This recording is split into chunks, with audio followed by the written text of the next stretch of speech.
It is July 14th, 2022.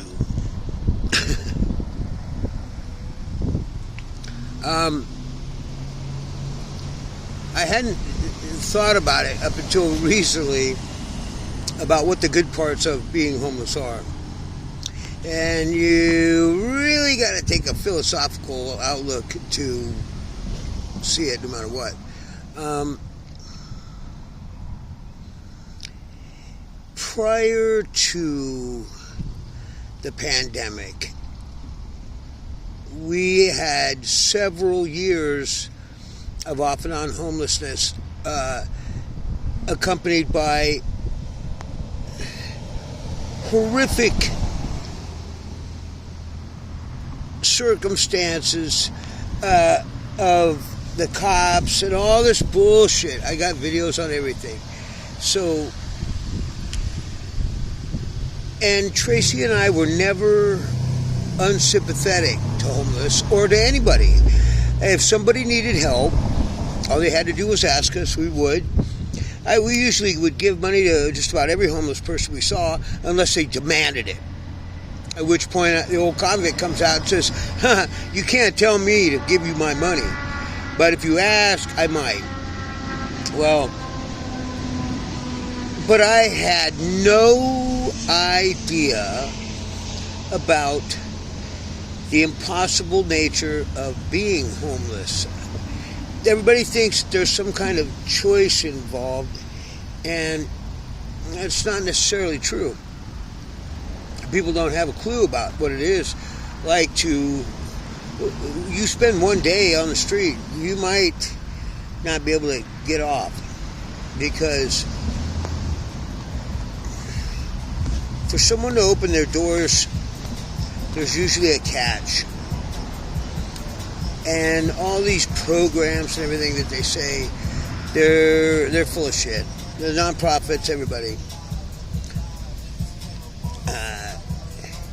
Lovely music. So, hey man, thank you very much. Have a great day. Appreciate it.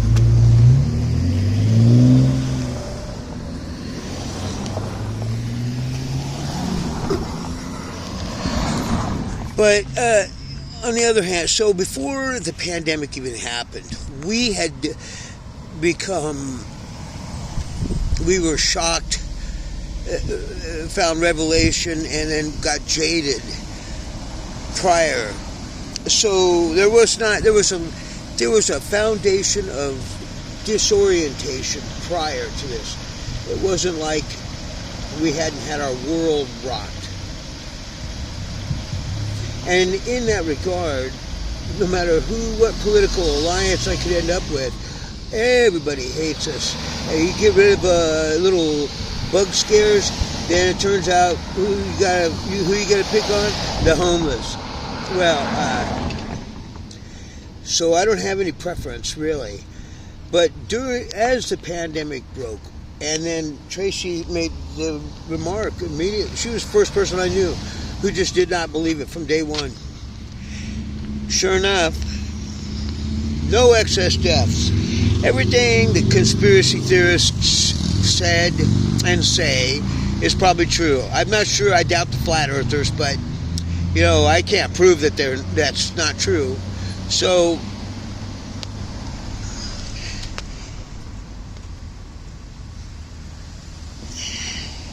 how's it going, man? You don't have to have nothing. I was actually making a video here, and I just didn't want to do that and make you feel awkward. Have a good day. That's how you do it. Just address that shit straight up. So when this happened, it was only a couple days later that I was fully convinced with Tracy that there was nothing. Everything, I've got mountains of fucking documents, evidence that would prove me right.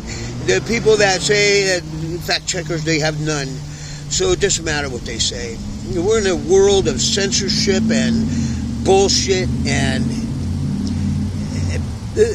the powers that be want to kill a bunch of motherfuckers, and everybody, oh yeah, It's all good. No, it ain't. A lot of these people,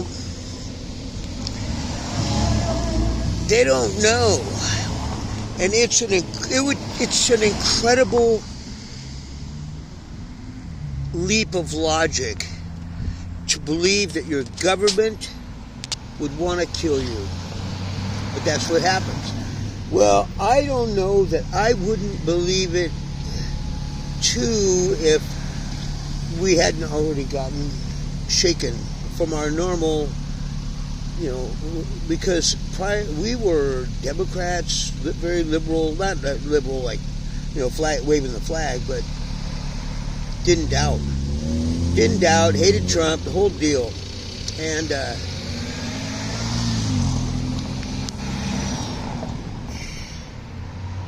because of that, when this happened, we were able to see through the bullshit.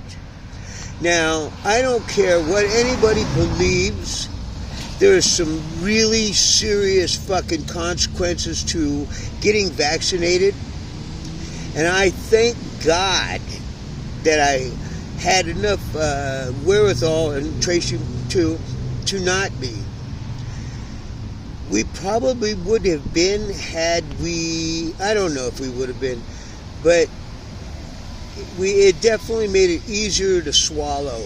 After already having our ass kicked by cops and society, we knew there was no goodness in the world.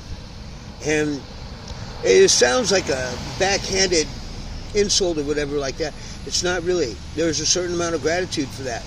A lot of times you don't learn something unless you get your ass handed to you. So the good part is that we already had that ass handed to us. And then we were able to blow it off when time came necessary. So there you go. Good part about being homeless.